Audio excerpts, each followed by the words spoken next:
আচ্ছা, একবার ভাবুন তো, যদি এরকম হয় যে আপনি চাচ্ছেন না আপনার ওয়েব কন্টেনার থেকে সার্ভার কন্টেনারে গুগল অ্যানালিটিক্স 4 কিংবা ইউনিভার্সাল অ্যানালিটিক্স দুইটার কোনো একটাও ইউজ করতে, বিকজ অফ আপনি হয়তো এমন কিছু ট্র্যাকিং করতে চাচ্ছেন যেটার ডেটা আপনি চাচ্ছেন না গুগল অ্যানালিটিক্সের শো হোক, বা আপনি চাচ্ছিলেন না সেটার সাথে গুগল অ্যানালিটিক্স কোনোভাবে সম্পৃক্ত থাকুক।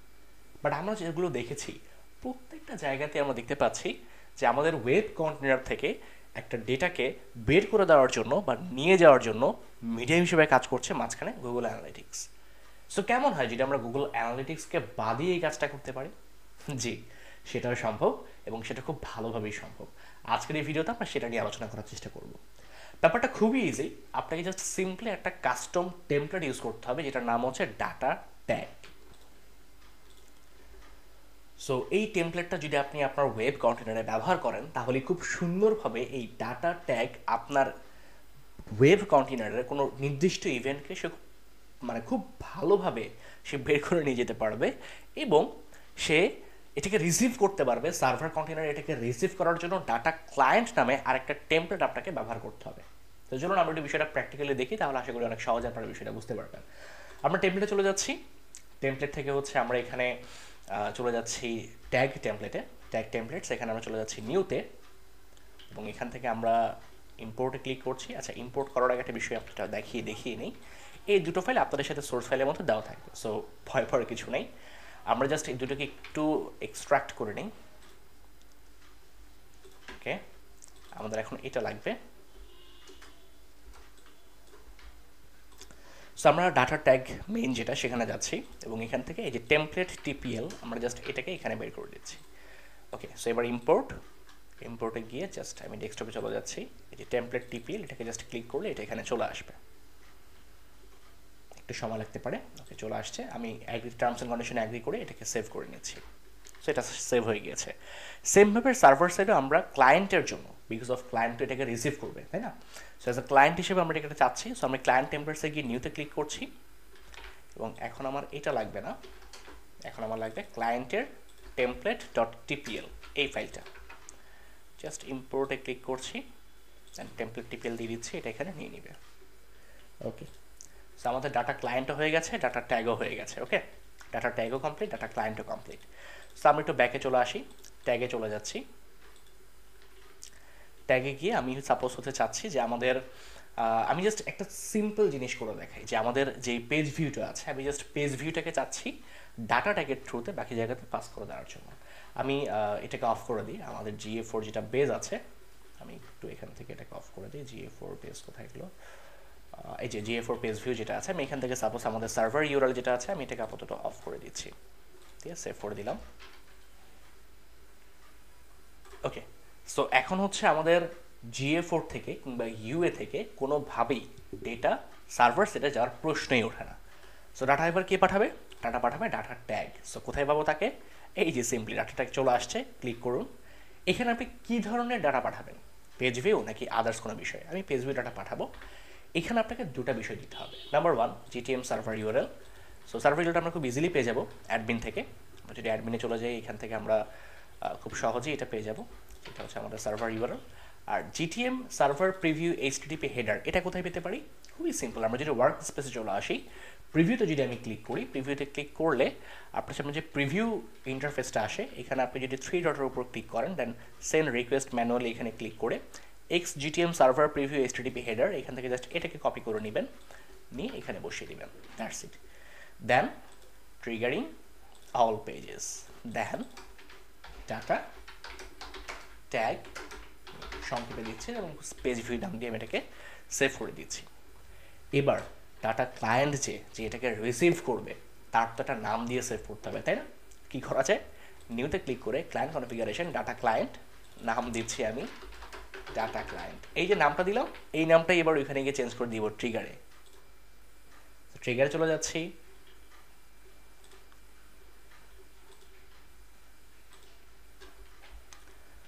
সো এবার ট্রিগার থেকে নিউতে চলে যাচ্ছি। Tag configuration, custom, some events, client name equals to, বলুন তো কী দিতে হবে? Data client. বিকজ অফ আমরা এই নামটা দিয়ে কিন্তু ক্লায়েন্টের নামটা সেভ করেছিলাম, রাইট? সো এবার আমরা এটাকে সেভ করে দিলাম, ট্যাগে চলে গেলাম, কনভার্সন এপিআইতে ক্লিক করছি, অ্যান্ড দেন এখানে ক্লিক করে ট্রিগারিং থেকে আমরা ডাটা ক্লায়েন্টকে দেখিয়ে দিচ্ছি। ডাটা ক্লায়েন্ট এবার ডাটা রিসিভ করবে, মানে ওর যে ডাটাগুলোকে রিসিভ করবে সেই ডাটাগুলোই আমাদের কনভার্সন এপিআইয়ের কাছে সেন্ড হয়ে ট্রান্সফার করে চলে যাবে। সো আসুন দেখি এটা কাজ করে কিনা। আমরা পারফেক্টলি এটাকে দেখলাম, কোনো ডাটা এখনও আসে নাই। আমি একটু প্রিভিউ মোডটা ওপেন করি। প্রিভিউ মোডটা ওপেন করে আমি যদি হচ্ছে এখান থেকে কানেক্টে ক্লিক করি, সো আমরা দেখতে পাচ্ছি আমাদের ওয়েবসাইটটা লোড হচ্ছে এবং এটা লোডিং হয়ে গিয়েছে। সো খেয়াল করে দেখুন আমাদের কিন্তু পেজ ভিউ চলে আসছে, বাট রিকোয়েস্টকে পাঠিয়েছে data client. So data client রিকোয়েস্টটা পাঠিয়েছে এবং সেটা রিসিভ হয়েছে, প্লাস সেটা কিন্তু আউটগোয়িং হয়ে ফেসবুক কনভার্সন এপিআইয়ের কাছে চলেও গিয়েছে। বাট আমি যদি অন্য কোনো ইভেন্ট করি, লাইক আমি যদি ভিউ আইটেম বা ভিউ প্রোডাক্ট যদি করি, তাহলে কি কিছু আসছে না? সেটাও কিন্তু একটা পেজ ভিউ হিসেবেই কাউন্ট হচ্ছে। আচ্ছা আমি একটা কাজ করি তো, আমি হচ্ছে একটা পারচেসের ইভেন্ট সেট আপ করি, তাহলে বোঝা যাবে যে পেজ ভিউ ট্র্যাক করছে আর পারচেস ট্র্যাক করছে, দেখি তো বাকিগুলো ও ট্র্যাক করে কি না। এখানে আমি পারচেস দিয়ে দিচ্ছি, এখানে নাম্বারটা আমি একটু আরেকবার দিয়ে দিই, মানে এখানে এটা থাকবে। Okay, triggering purchase, okay, DT purchase দিয়ে save, then submit, publish, continue, workspace, and then preview.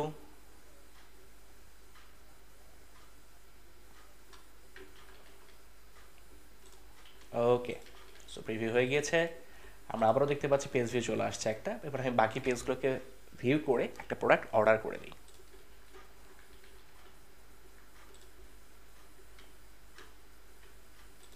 Place order, ওকে, আমরা একটা অর্ডার কিন্তু প্লেস করে দিয়েছি, রাইট? আমরা যদি এখানে চলে যাই, আমরা কিন্তু দেখতে পাচ্ছি আমাদের এখানে এটা ফায়ারিং হয়েছে, বাট এখানে কি ফায়ারিং হয়েছে? হ্যাঁ, পারচেস কিন্তু চলে আসছে। এবং আউটগোয়িংয়ে যদি আমরা যাই, সেখানেও কিন্তু আমরা দেখতে পাচ্ছি পারচেস চলে আসছে, এবং সেখানে কিন্তু আমাদের পারচেসের কারেন্সি আসছে ইউএসডি এবং ভ্যালু আসছে 0। আচ্ছা, ভ্যালু কেন 0 আসলো? আমাদের এখানে ভ্যালু তো ছিল, তাহলে ভ্যালুটা কেন এখানে 0 আসছে? বিকজ অফ আমরা কিন্তু এখান থেকে কোনো রকম ভ্যালু বা কিছুরই কোনো কিছু বলে দেই নাই। ডিটি পারচেসে কি আমরা কিছু বলে দিয়েছিলাম? তাহলে কীভাবে করে বুঝবে যে এটার ভ্যালু কত হবে? সো আশা করছি বিষয়টা বুঝতে পারছেন যে আসলে এগুলো কত মজার একটা জিনিস। আমরা জাস্ট এখানে যদি লিখে দিই যে আমাদের যে ভ্যালুটা আছে, ভ্যালু হবে হচ্ছে রেভিনিউ, এবং কারেন্সি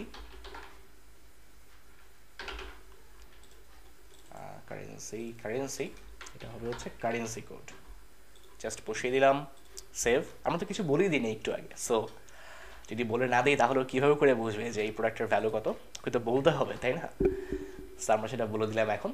এবং এখন যদি আমরা একটু দেখার চেষ্টা করি, খুবই সিম্পল প্রসেস। আমি জাস্ট একটু আরেকবার প্রিভিউ মোডে যাচ্ছি।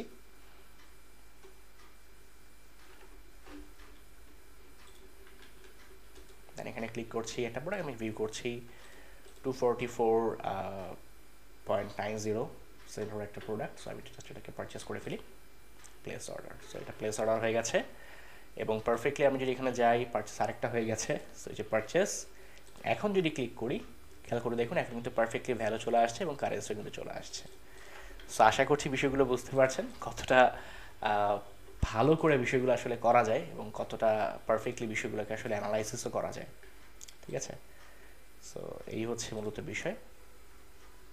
এই যে এটা মনে হয়, হ্যাঁ, এই যে 244 অ্যান্ড ইউএসডি, তো চলে আসছে কিন্তু আমাদের এখানে বিষয়গুলো।